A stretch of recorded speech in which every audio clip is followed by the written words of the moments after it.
भगवान कहते देखो यह 12वां महीना नहीं है तो 13वां महीना का मैंने निर्माण अपने भक्त प्रहलाद के लिए किया है और तुम्हें वध करने के लिए किया है। यह तो मलमास पुरुषोत्तम मास है। मैंने तो वरदान मांगा है कि ना अस्त्र से न शस्त्र से मरूं। श्री नरसिंह भगवान कहते देखो ना मैं अस्त्र से तुम्हें मारूंगा ना शस्त्र से, मैं तो अपने नाखूनों से तुम्हारे हृदय का विदारण करूंगा। हिरण्यकश्यप ने कहा मैंने तो वरदान मांगा है ना ऊपर मरूं ना नीचे मरूं। नरसिंह भगवान कहते देखो ना ऊपर मरने दूंगा तुम्हें ना नीचे मरने दूंगा, मैं तुम्हें अपनी जंघा पर मारूंगा। हिरण्यकश्यप कहता है कि मैंने वरदान मांगा है कि मैं नर से मरूं ना पशु से। नरसिंह भगवान कहते मैं ना तो नर हूं और ना मैं पशु हूं, मैं तो नरसिंह हूं। और भयंकर युद्ध भई और युद्ध के बाद भगवान ने उसको अपने जंघा पर रख करके उसके हृदय को विदारण कर दिया। अब तो आकाश से देवताओं ने फूलों की वृष्टि करनी शुरू कर दी। बोले श्री नरसिंह भगवान की जय, हिरण्यकश्यप मर्दन भगवान की। अब वध कर दिए हैं, अनेक देवी देवता सब आते हैं, लेकिन हिरण्यकश्यप को वध करने के बाद नरसिंह भगवान इतने क्रोधित हैं जो उनको कुछ समझ में नहीं आ रहा है क्या कैसे करूं। कहते कि अरे 1000 हिरण्यकश्यप को लाओ, मैं हजारों हिरण्यकश्यप का वध करूंगा। अब तो सब लोग परिचय देते हैं लेकिन इनके क्रोध को कोई शांत नहीं कर पाता है। तब अंत में सब लोग मिल करके प्रहलाद जी महाराज जो छोटे हैं उनको भेजते हैं कि अरे प्रहलाद, आज तक भगवान का ऐसा विराट स्वरूप विकराल स्वरूप कभी प्रकट नहीं हुआ था। इन्होंने तो तुम्हारे लिए इस प्रकार के स्वरूप को प्रकट किया है, इसलिए आप ही जाओ और क्रोध को शांत करो। प्रहलाद जी महाराज तो छोटे बच्चे हैं और छोटे बच्चे होने के कारण स्वाभाविक रूप से उनके नजदीक गए और भगवान के चरण में साष्टांग दंडवत करना ही चाहते हैं। भगवान हठात प्रेम में व्याकुल होकर उन प्रहलाद जी ने गोद में बिठा लिया और बिठाने के बाद अपने आंख से अश्रु बहाते हुए प्रार्थना करते हैं और कहते हैं कि अरे प्रहलाद, अरे बेटा, हम तुमसे बार बार क्षमा मांगते हैं कि हमारे कारण तुम्हें बहुत सारा कष्ट उठाना पड़ा, हमारे कारण तुम्हें बहुत कष्ट उठाना पड़ा है, इसलिए मैं तुमसे क्षमा मांगता हूं। यह सुनकर के प्रहलाद जी कहते नहीं प्रभु यह नहीं करिए। और जब इस प्रकार की बात को समझाते हैं कहते प्रभु मैंने क्या किया, मैं तो आपके भरोसे ही संसार में जीवित हूं। प्रहलाद जी महाराज के पूरे शरीर का श्री नरसिंह भगवान ने अपने जीभों से चाटे हैं, चाट करके उनको प्रसाद बना दिया। इसे प्रहलाद जी को कहते हैं भगत शिरोमणि भे प्रहलादु, भगत शिरोमणि भे प्रहलादु। ध्रुव श्री प्रहलाद जी महाराज भक्तों के शिरोमणि, उनको गद्दी पर बिठाना चाहते, नहीं बैठना चाहते। प्रहलाद जी महाराज कहते हैं प्रभु मुझे यह गद्दी नहीं चाहिए, क्योंकि जो इस गद्दी को पकड़ता है उनको मोह हो जाता है, इसलिए मुझे गद्दी नहीं दीजिए। इस आसन पर बैठ के क्या करूंगा। भगवान कहते नहीं प्रहलाद जी आप बैठो, क्योंकि मैं पहले बैठ चुका हूं, इसलिए अब से यह आसन नहीं, अब से यह सिंहासन का है। बिठाए। अब जब बैठ चुके हैं वरदान मांगते हैं कि प्रभु हमारे पिताजी का कहीं इनको अन्य लोक की प्राप्ति तो नहीं होगी ना, कहीं इनको नरक तो नहीं मिलेगा ना। नरसिंह भगवान कहते हैं कि देखिए जो भगवान की भक्ति को करता है अथवा जिसके वंश में भक्त प्रकट हो जाते हैं उनके 21 पीढ़ी तक किसी को कष्ट नहीं भोगना पड़ता है, किसी को कुछ नहीं समझना पड़ता। इसलिए आप चिंतित ना हो, दुखी ना हो, यह समझा। वहां से नरसिंह भगवान चले गए। श्री सुखदेव जी महाराज कहते हैं कि हे परीक्षित अब कहो भगवान क्या समदर्शी नहीं है। अगर भगवान से कोई बैर करना चाहता भगवान वैर भाव से मिलते हैं, अगर भगवान के से कोई भक्ति भाव से मिलना चाहे भगवान भक्ति भाव से मिलते हैं। भगवान को इससे नहीं मतलब है कि कौन इस भाव से मिल रहा है। ये यथा माम प्रवदन्ते तां तथैव भजामि, इसलिए भगवान समदर्शी। इसके बाद वर्णाश्रम धर्म का वर्णन है और कहते हैं कि भगवान एक बार गजेंद्र को उद्धार करने के लिए आए हुए थे। एक गजेंद्र नाम का ऐरावत हाथी था, अपने पत्नियों को लेकर के सुंदर सरोवर में गया और स्नान को किया। स्नान करते करते उनको कौतुक करने की इच्छा भई, जल पिया और जल पीने के बाद पत्नियों के साथ विहार करने लगा। विहार इस ढंग से करने लगा, उसके जल को तोड़ने लगा, गंदा करने लगा। संजोग से उस सरोवर में एक ग्राह रहता था। वह ग्राह ने क्या किया, इस गजेंद्र के पांव को पकड़ लिया और पांव को पकड़ करके खींचना चाहा, खींचने लगा, लेकिन खींचते खींचते बहुत समय व्यतीत हो गया। पहले तो गजेंद्र कुछ समझा ही नहीं और नहीं समझने के बाद सोचा कि छोटी जलचर जीव होगी, यह हमारा क्या बिगाड़ सकता है।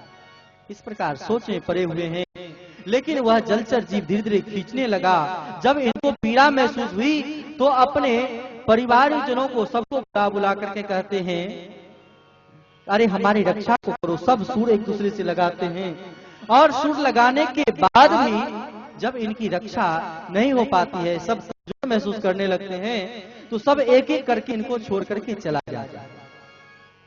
इस प्रकार जब छोड़ करके जाने लगा, तब गजेंद्र अपने को अकेला संसार में जानता है। संसार में किसी का कोई नहीं है, इसलिए हमें क्या करना चाहिए, क्या करें, यह सोच रहा है। अंत में कुछ न सूझे तो सोचते हैं कि मैं किन प्रभु को याद करूं, और यह याद करने के लिए भगवान के ऊपर जल में से एक कमल को तोड़ करके सर उठा करके गा रहा है, हे गोविंद हे गोपाल, हे गोविंद हे गोपाल, अब तो जीवन हारे। हे गोविंद हे गोपाल, अब तो जीवन हारे। हे गोविंद हे गोपाल, अब तो जीवन हारे। हे गोविंद हे गोपाल, अब तो जीवन हारे। नीर पीबन हे तू गायो सिंधु के मझधारे। नीर पीबन हे तू गायो सिंधु के मझधारे। नाक कान डूबन लाग्यो, नाक कान डूबन लाग्यो, कृष्ण को पुकारे। हे गोविंद हे गोपाल, अब तो जीवन हारो। हे गोविंद इस प्रकार से हे गोपाल, भगवान को ये गजेंद्र याद कर रहे हैं। भगवान ने जैसे ही भक्तों के पुकार को देखा, भगवान गजेंद्र को देखने के लिए अपने गरुड़ जी को छोड़ करके आए हैं, दौड़े दौड़े आए हैं। भगवान को आते देख करके गजेंद्र सब कुछ कष्ट को भूल चुका है।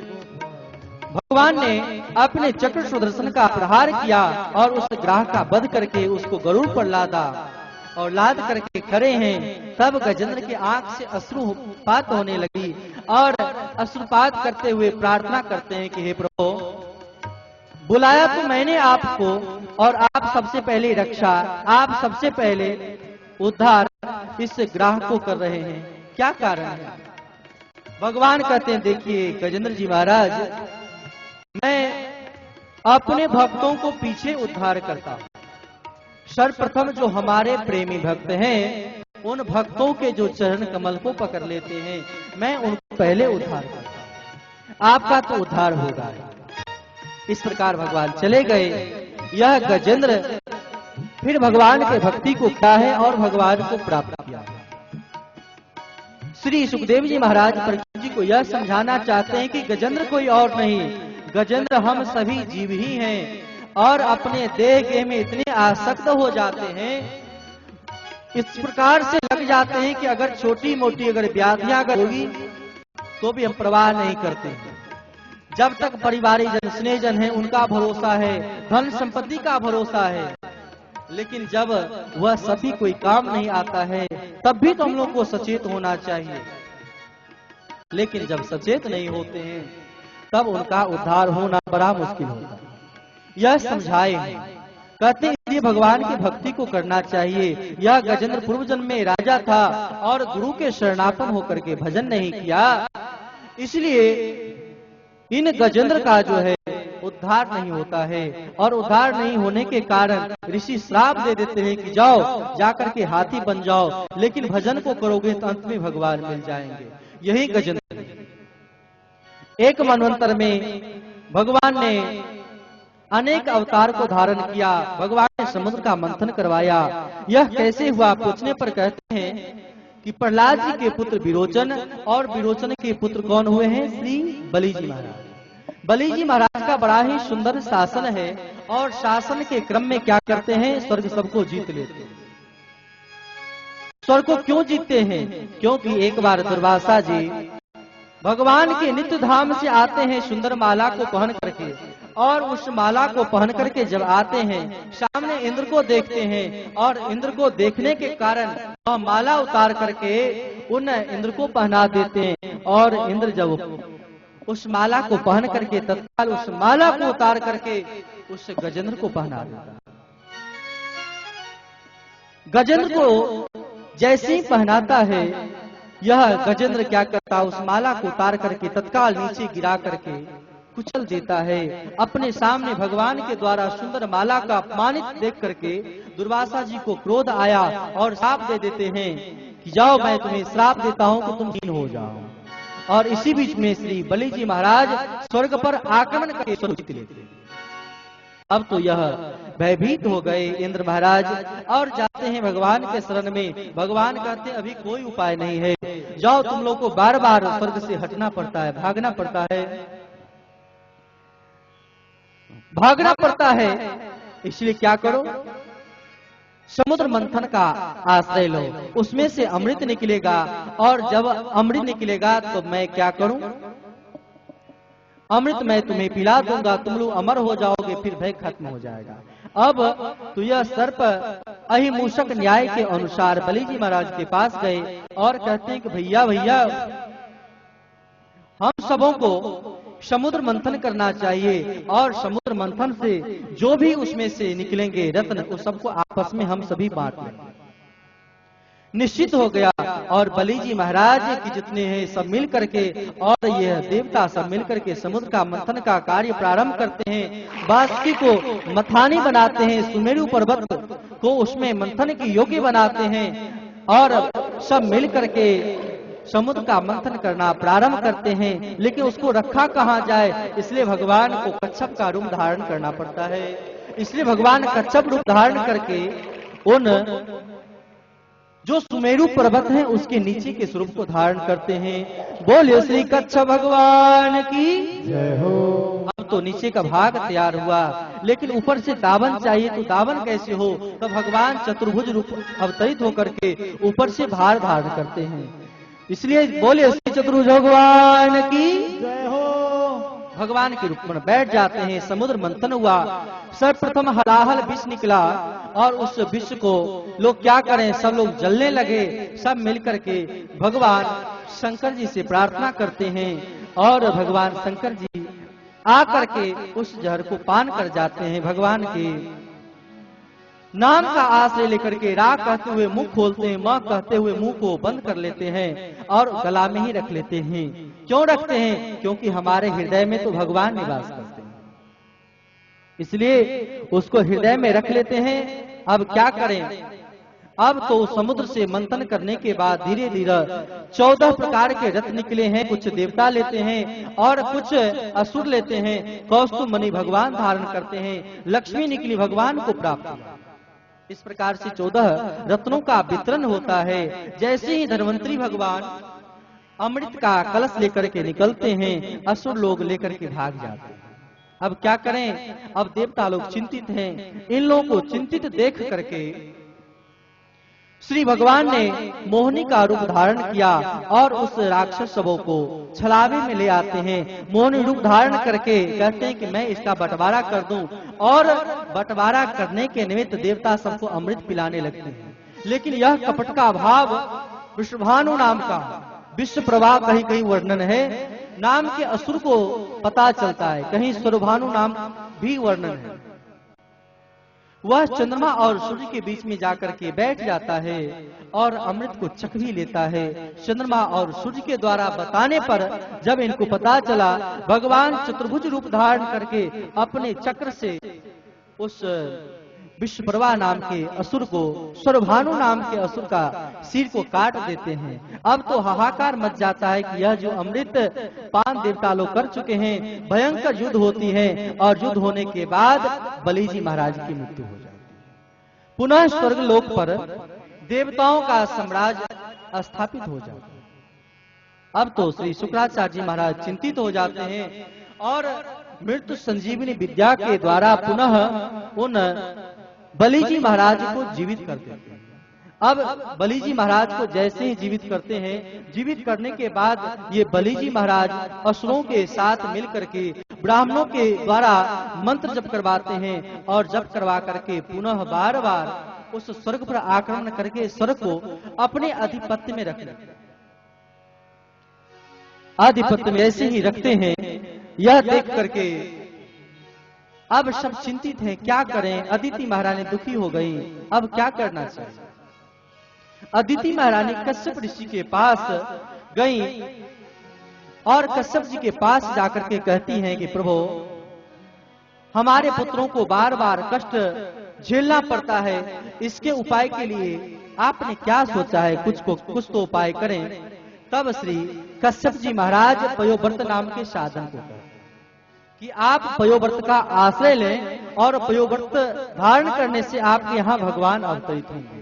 और अदिति महारानी पयोव्रत की हैं, उसी के फलस्वरूप 52 द्वादशी के दिन वामन के रूप में भगवान का प्रादुर्भाव हुआ। बोलिए श्री वामन भगवान की जय हो। वामन भगवान प्रादुर्भाव हुए और वामन भगवान जैसे ही आए हैं, उनको देख करके श्री बृहस्पति जी महाराज यज्ञोपवीत के संस्कार करवाते हैं। अदिति महारानी भिक्षा देती हैं। श्री सरस्वती जी आकर के रुद्राक्ष की माला देती हैं, छत्र देती हैं, चमर देती हैं और बहुत सारे देवी देवता आकर के अनेक प्रकार से इनको दक्षिणा देते हैं। वह सब लेकर के जब बृहस्पति जी को देने लगे, तब बृहस्पति जी महाराज कहते नहीं नहीं, मुझे यह सब नहीं चाहिए। तो क्या चाहिए? तो कहते हैं मुझे दक्षिणा में स्वर्ग की साम्राज्य चाहिए, स्वर्ग की त्रैलोक का जो वैभव है वह ला के दीजिए। वामन भगवान कहते हैं कि मैं तो इस बार ब्राह्मण के रूप में अवतरित हुआ हूँ, इसलिए मैं युद्ध तो नहीं कर सकता, फिर क्या करूं? तो बोले आप तो ब्राह्मण हैं, ब्राह्मण भिक्षाटन को कर सकता है। और भिक्षाटन करने के लिए यह जाते हैं और जाकर के क्या देखते हैं, वह बलि जी महाराज सुंदर यमुना के तट पर बैठ करके दिव्य यज्ञ को कर रहे हैं, अश्वमेघ यज्ञ कर रहे हैं। ब्राह्मण लोग बड़े खुश हैं और उन सबके बीच में जैसे ही श्री वामन भगवान पहुंचते हैं, देख करके सब खड़े हो जाते हैं। बड़े जोर से आदर सत्कार इनका किया जाता है। यह जैसे ही हुआ, आदर सत्कार करने के बाद पूछते हैं प्रभु आपकी क्या इच्छा है। इससे पहले वामन भगवान वहां उनके कुलों की बड़ी प्रतिष्ठा के बारे में, उनके बारे में प्रशंसा करते हैं और प्रशंसा करते हुए कहते हैं कि आप दान देने के योग्य जो बात बताते हैं, अरे आपके परदादा जी हिरण्यकश्यप जी बहुत बड़े विद्वान थे, बड़े बलवान थे, बड़े सौंदर्यवान थे।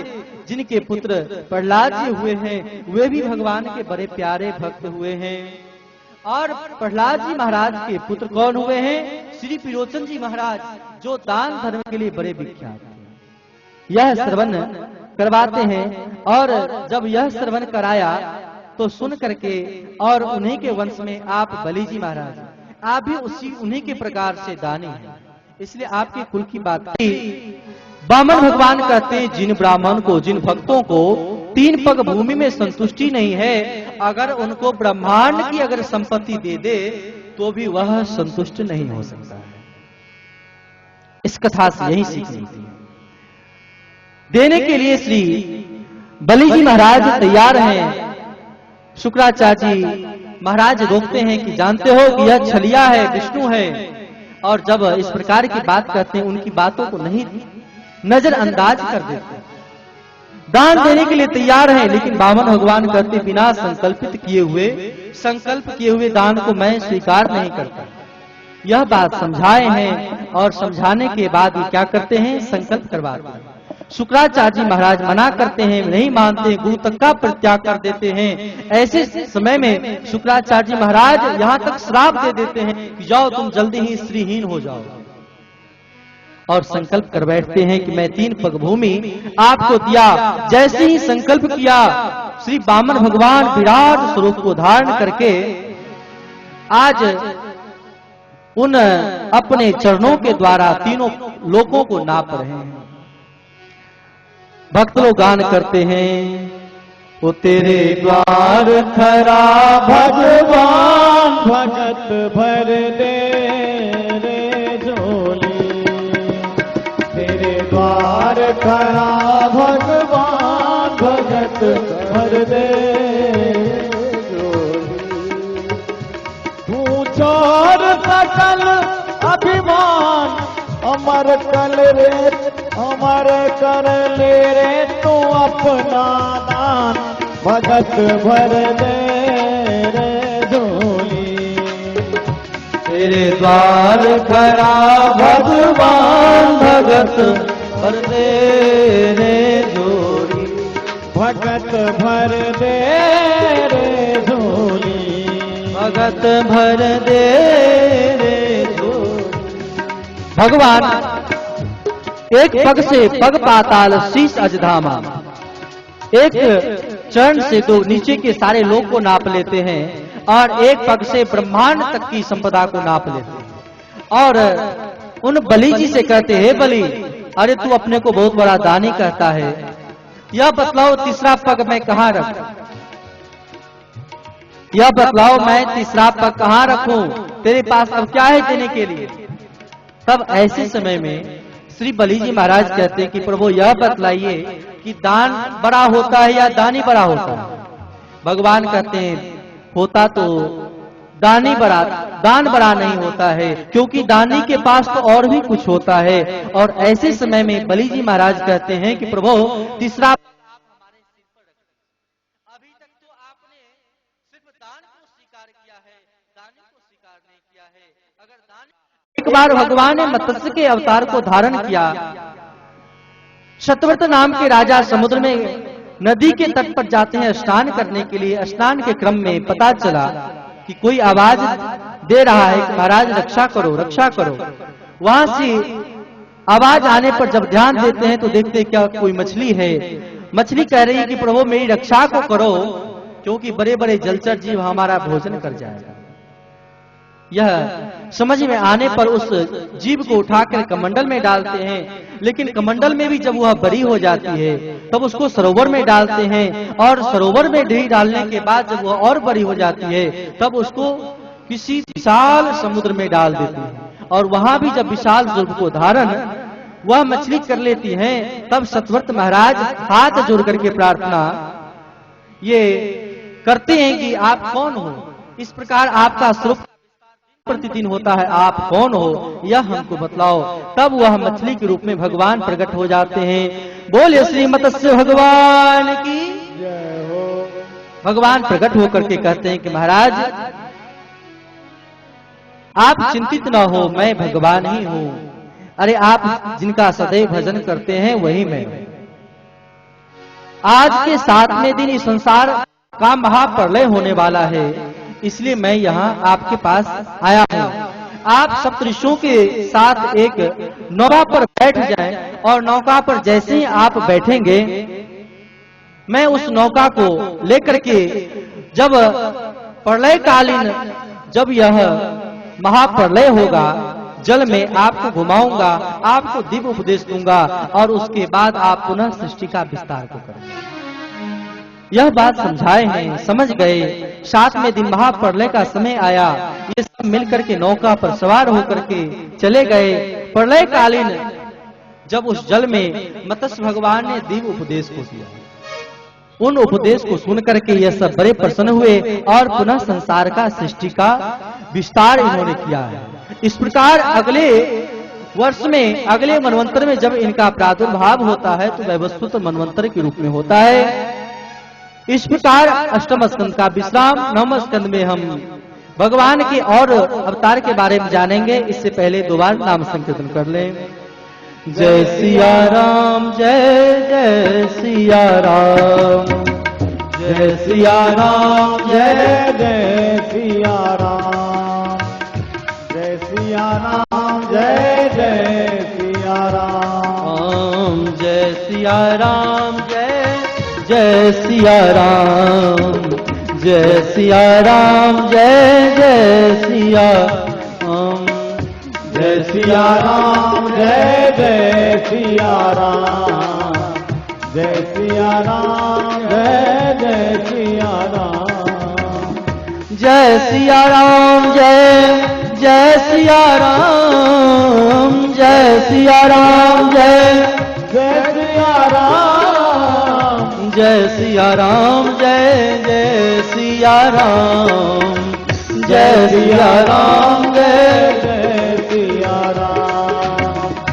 जय सिया राम, जय जय सिया राम, जय सिया राम, जय जय सिया राम, जय सिया राम, जय जय सिया राम, जय सिया राम, जय जय सिया राम, जय सिया राम, जय सिया राम, जय जय जय सिया राम। बोलिए भक्तवत्सल भगवान की जय हो। अब यहां से 9वां स्कंद प्रारंभ होता है। श्री परीक्षित जी महाराज